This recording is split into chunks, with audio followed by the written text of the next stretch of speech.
हे guys, good morning. पिछले lecture में addition of matrix and scalar matrix of scalar multiplication of matrix बता दिए थे। ठीक, आज देखते हैं।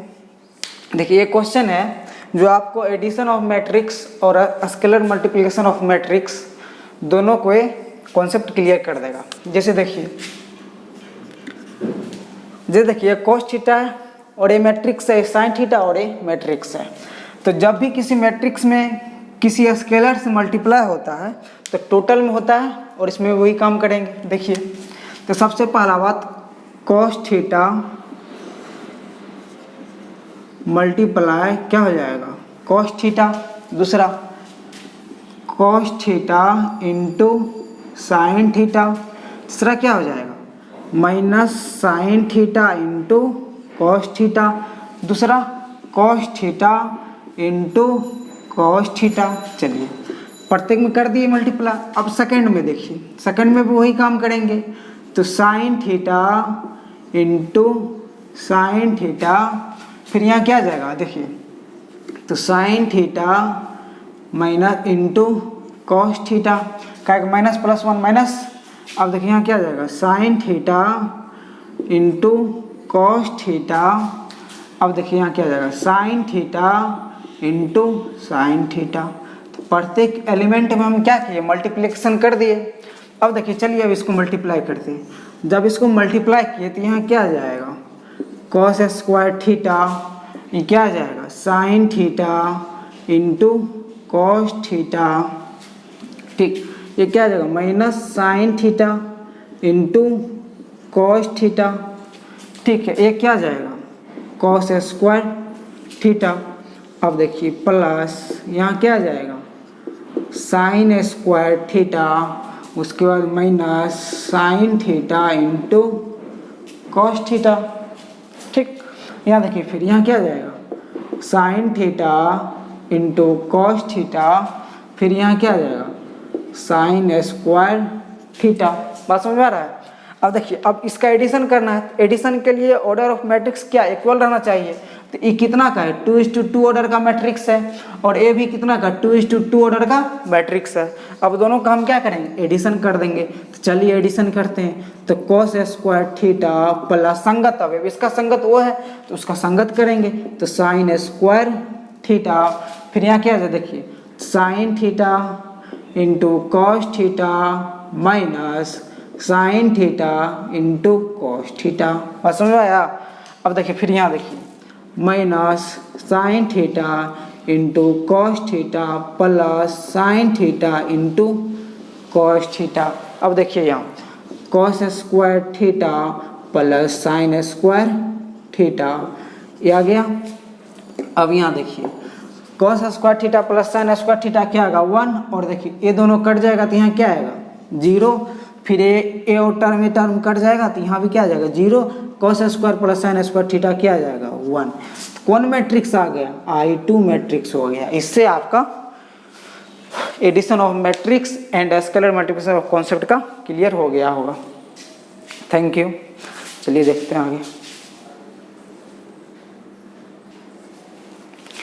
देखिए, अवयव को गुणन होने के लिए सबसे पहला कंडीशन क्या होना चाहिए, दो अवयव, क्या बोल रहा है, दो अवयव ए और बी, दो अवयव ए और बी का गुणनफल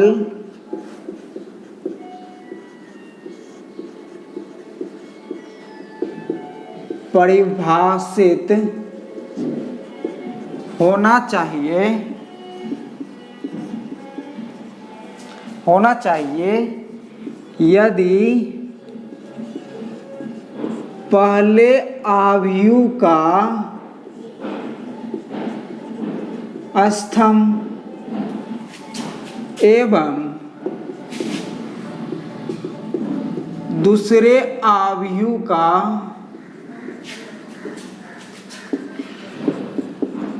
पंक्ति समान रहना चाहिए। देखिए क्या है, आव्यूह का गुणनफल होने के लिए कंडीशन क्या है बाबू? आव्यूह का गुणनफल होने की कंडीशन, सबसे पहला बात कंडीशन दो मैट्रिक्स रहना चाहिए और बी, तब परिभाषित होगा ए बी।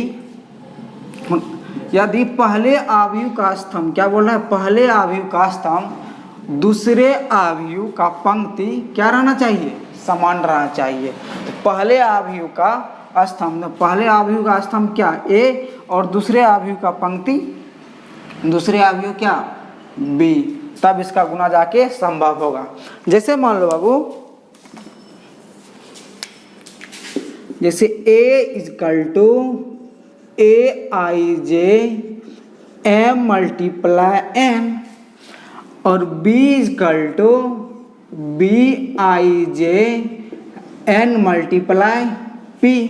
तो देखिए ए मैट्रिक्स है, दो मैट्रिक्स है, ये मैट्रिक्स संभव कब है, ये मैट्रिक्स संभव कब है, जब तब संभव है जब पहले आव्यूह का स्तंभ इजकल टू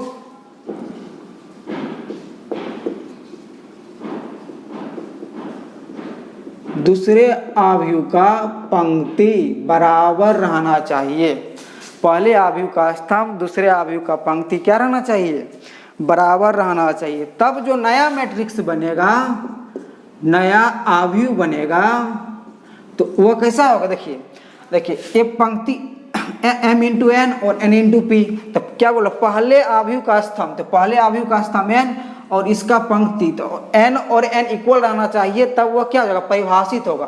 तो तब जो नया मैट्रिक्स बनेगा, तो इसका क्या लेंगे, इसका पंक्ति लेंगे, इसका कॉलम लेंगे, तब जो नया मैट्रिक्स बनेगा, यानी कि ए बी मैट्रिक्स बनेगा, वह किस ऑर्डर का मैट्रिक्स बनेगा, वह बनेगा बाबू m इंटू एन ऑर्डर का मैट्रिक्स बनेगा, m इंटू पी ऑर्डर का क्या बनेगा, मैट्रिक्स बनेगा।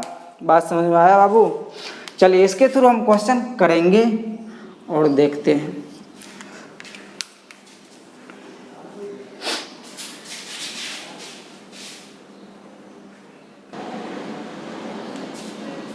देखिए क्वेश्चन में बोल रहा है कि चेक करें कि आव्यूह क्या होगा, परिभाषित होगा या नहीं। तो आव्यूह होने के लिए कंडीशन क्या है बाबू, आव्यूह होने के लिए कंडीशन क्या है, कंडीशन है सर कि पहले आव्यूह का कॉलम दूसरे आव्यूह का पंक्ति बराबर रहना चाहिए। अगर दोनों बराबर है तो वह मैट्रिक्स क्या परिभाषित है, अगर बराबर नहीं है तो परिभाषित नहीं है। अब जो नया मैट्रिक्स बनेगा वो पहले का क्या बनेगा, पंक्ति, दूसरे का कॉलम। अब देखिए सबसे पहला बात, पहले आव्यूह देखिए इसका कॉलम, इसका क्या देखिए, इसका कॉलम उसका पंक्ति बराबर है। तो जब बराबर ही नहीं है तो ए बी मैट्रिक्स नहीं बनेगा, मतलब परिभाषित नहीं होगा, परिभाषित नहीं होगा। बात समझ में आया बाबू? अब देखिए दूसरा का, देखिए दूसरा मैट्रिक्स देखिए, पहले का कॉलम दूसरे का रो बराबर है, इक्वल टू है ना, तो ये जो मैट्रिक्स बनेगा ए बी, और कौन सा ऑर्डर का मैट्रिक्स बनेगा, 2:2 का बनेगा। क्या बनेगा बाबू, 2:2 का। अब यहाँ देखिए, अब यहाँ देखिए ए बी कौन सा बनेगा, यहाँ देखिए दूसरा रो पहला कॉलम, पहला रो दूसरा कॉलम, यानी कि इसका कॉलम इसका पंक्ति बराबर है। जब बराबर है जो नया मैट्रिक्स बनेगा 2:2 का बनेगा। कितना का बनेगा बाबू, 2:2 का बनेगा। अब यहाँ देखिए यहाँ भी ये बराबर है ना, तो जब बराबर है तो ये भी क्या आ जाएगा, ए बी मैट्रिक्स कौन सा बनेगा, ए बी मैट्रिक्स कौन सा बनेगा, 2:1 का बनेगा। बस समझ में आया बाबू? अब देखो A2:3 A2 देखो यहाँ क्या है, 3:3 है। जब मैट्रिक्स ही नहीं बनेगा तो मैट्रिक्स यहाँ क्या करेगा, नहीं बनेगा, काहे कि इसका कॉलम उसका पंक्ति नहीं है, मतलब कि परिभाषित नहीं होगा। क्या नहीं होगा बाबू, परिभाषित नहीं होगा। बात समझ में आया बाबू? चलिए आगे देखते हैं, आप लोग नोट कर लीजिए। चलिए यहाँ देखिए इस क्वेश्चन में क्या बोल रहा है बाबू, गुणनफल निकाले A = 1 2 3 B = 2 3 4। इसका हमको क्या निकालना है, गुणनफल निकालना है। सबसे पहले इसका ऑर्डर चेक करना है, इसका ऑर्डर चेक करिए। तो A इजकल टू क्या हो गया बाबू, इसका ऑर्डर कितना है, तो ऑर्डर चेक करो इसका 3:1, 3 row 3 column, 3:1 multiply B equal to इसका ऑर्डर कितना, देखो बाबू इसका ऑर्डर है सर 1:3, इसका ऑर्डर क्या है बाबू 1:3। अब जो नया मैट्रिक्स बनेगा सर, जो नया मैट्रिक्स बनेगा वो नया मैट्रिक्स बनेगा, वो आपका नया मैट्रिक्स कैसे बनेगा, नया मैट्रिक्स बनेगा AB इजकल टू क्या बनेगा 3:3। अब देखिए एक चीज जो हम बताना भूल गए थे, यहाँ देखिए जब भी मैट्रिक्स में, बात यहाँ ध्यान से देखिए, जब भी मैट्रिक्स में मल्टीप्लिकेशन होगा, मुंह उठा के सीधे सीधे नहीं कर देना है कि जिस तरह मतलब कि जोड़ के तो ऑर्डर सेम है तो कर दिए, कोई इक्वलिटी समानता कर दिए, मुंह उठा के नहीं कर देना है। तो जब भी मैट्रिक्स मल्टीप्लिकेशन करना है, पहले का रो लेंगे दूसरे का कॉलम लेंगे, इस टाइप से करेंगे। बात समझ में आया, पहले का क्या लेंगे बाबू रो, दूसरे का क्या लेंगे कॉलम। मैट्रिक्स में 4 टाइप होता है जो आगे बताएंगे, row is to row, column is to column, row is to column, column is to row, 4 type. लेकिन अगर मैट्रिक्स का मल्टीप्लिकेशन हम कर रहे हैं तो क्या होगा, रो और कॉलम, मतलब कि पहले का रो चलेगा और दूसरे का क्या चलेगा कॉलम चलेगा, उस हिसाब से करेंगे, ना कि डायरेक्ट ही कर देंगे। बात समझ में आया। मैट्रिक्स का मल्टीप्लिकेशन कैसे जाएगा, रो इज टू कॉलम में जाएगा। मैट्रिक्स का मल्टीप्लिकेशन किस में जाएगा बाबू, रो इज टू कॉलम में जाएगा। जब मैट्रिक्स का मल्टीप्लिकेशन किस में जाएगा, रो इज टू कॉलम में जाएगा। तो अब यहाँ देखिए, तो जो नया मैट्रिक्स बनेगा, तो देखो तो ए इजकल टू क्या बनेगा, उसके बाद देखो ए बी इजकल टू तुम्हारा क्या 1 2 क्या आ गया 3 आ गया, और multiply B equal to B कितना है तुम्हारा 2 3 4 है। जो ऑर्डर बनेगा ए बी मैट्रिक्स 3 × 3 का, A11 A12 A13 A21 A22 A23 A31 A32 A33 ये है। अब देखो हम क्या बोले थे बाबू, जब भी मल्टीप्लिकेशन मैट्रिक्स का करेंगे रो इज टू क्या करेंगे कॉलम करेंगे, जब भी मल्टीप्लिकेशन मैट्रिक्स का करेंगे रो इज टू क्या करेंगे कॉलम करेंगे। तो रो इज टू कॉलम करने के लिए आने के देखो A11 का मतलब क्या होता है, पहले रो का पहला कॉलम। तो पहले रो का पहला कॉलम, देखो पहला रो का पहला कॉलम क्या है 1 × 2। बात समझ में आया। अब देखो अब क्या, पहले रो का दूसरा कॉलम, तो पहला रो और दूसरा कॉलम, तो यहाँ क्या आ जाएगा 1 × 3। अब क्या, पहले रो का तीसरा कॉलम, तो पहला रो क्या है 1 × 4। बात समझ में आया। अब आगे देखिए, अब फिर यहाँ क्या है मेरे पास, दूसरा रो पहला कॉलम, तो दूसरा रो कौन गया 2, पहला कॉलम 2, तो दूसरा रो क्या आ गया 2 और पहला कॉलम 2 दूसरा का। फिर देखिए 2 × दूसरा रो दूसरा कॉलम, तो 2 × यहाँ क्या आ गया 3 आ गया। फिर दूसरा रो और तीसरा कॉलम, तो यहाँ क्या आ जाएगा 2 × कितना आ जाएगा बाबू 2 × आपका हो जाएगा 4। बात समझ में आया। फिर देखिए अब यहाँ क्या है, तीसरा रो का पहला कॉलम, तो तीसरा रो क्या है 3 × 2, फिर क्या है 3 × 3, फिर क्या है 3 × 4। बात समझ में आया बाबू। अब जो आपका नया मैट्रिक्स बनेगा देख लीजिए, देखिए दे रहा, अब जो नया मैट्रिक्स बनेगा आपका ये हो जाएगा 1 × 2 2 होगा, 1 × 3 और 1 × क्या आ जाएगा 4, तो यहाँ क्या आ जाएगा 4 होगा। और 2 2 जा मल्टीप्लाई क्या आ जाएगा 4, 2 3 जा मल्टीप्लाई 6 और 2 4 जा क्या होगा 8 होगा। 3 × 2 कितना आ गया 6 और 3 × 3 क्या आ गया 9 और 3 × 4 क्या आ गया 12। बस समझ में आया, यही होगा। ठीक, आगे देखते हैं। अब यहाँ देखिए मैट्रिक्स ए बराबर इतना दिया हुआ है, बी बराबर इतना, और बोल रहा है A B and find A B and B find करने के लिए। चलिए इसका सॉल्यूशन देखते हैं क्या होगा और क्या नहीं होगा। चलिए देखते हैं। सबसे पहला बात ए का ऑर्डर पता कीजिए, और जो नया ए का ऑर्डर कितना हो जाएगा बाबू, तो ए का ऑर्डर क्या हो जाएगा सर, यहाँ देखिए 2 रो और 3 कॉलम, तो ए का क्या हो जाएगा 2:3। देखिए मल्टीप्लाई बी, तो बी का ऑर्डर देखिए कितना है, वो बी का ऑर्डर क्या है 3 रो 2 कॉलम, तो 3:2 क्या आ जाएगा बाबू 2।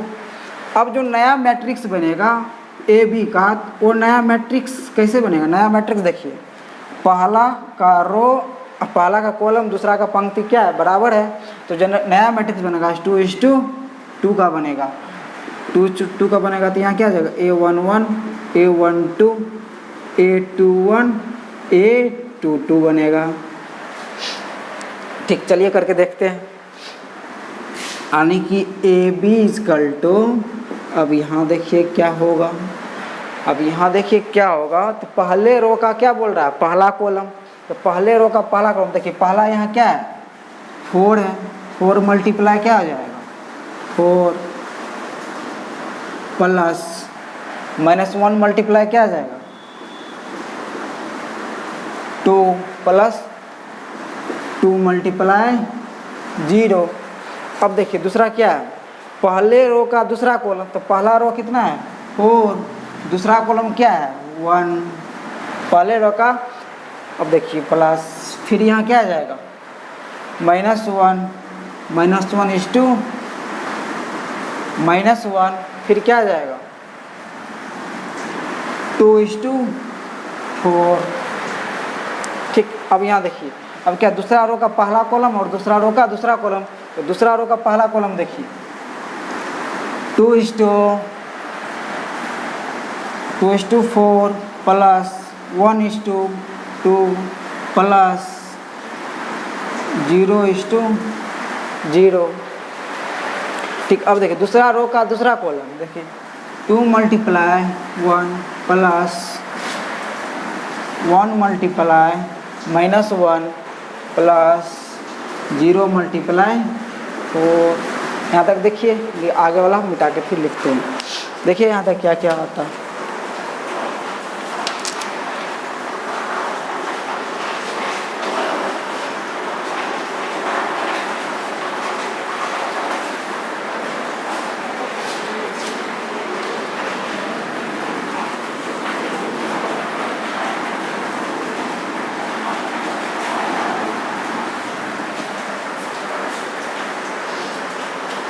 जैसे यहाँ देखिए क्या आता है, ए बी इजकल टू, यहाँ क्या आ गया 16 -2 प्लस 0, फिर यहाँ क्या आ गया 4 प्लस माइनस क्या आ जाएगा 1 प्लस 8।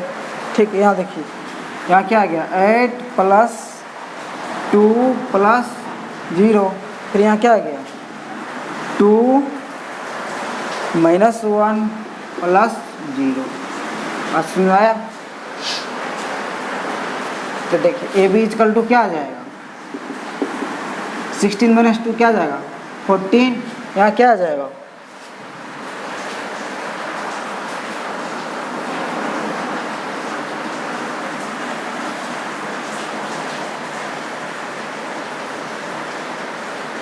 यहाँ आ जाएगा आपका 4 प्लस 1 प्लस 8 8 4 13 आ जाएगा। यहाँ आपका क्या आ जाएगा 10 आ जाएगा। फिर यहाँ 2 - 1,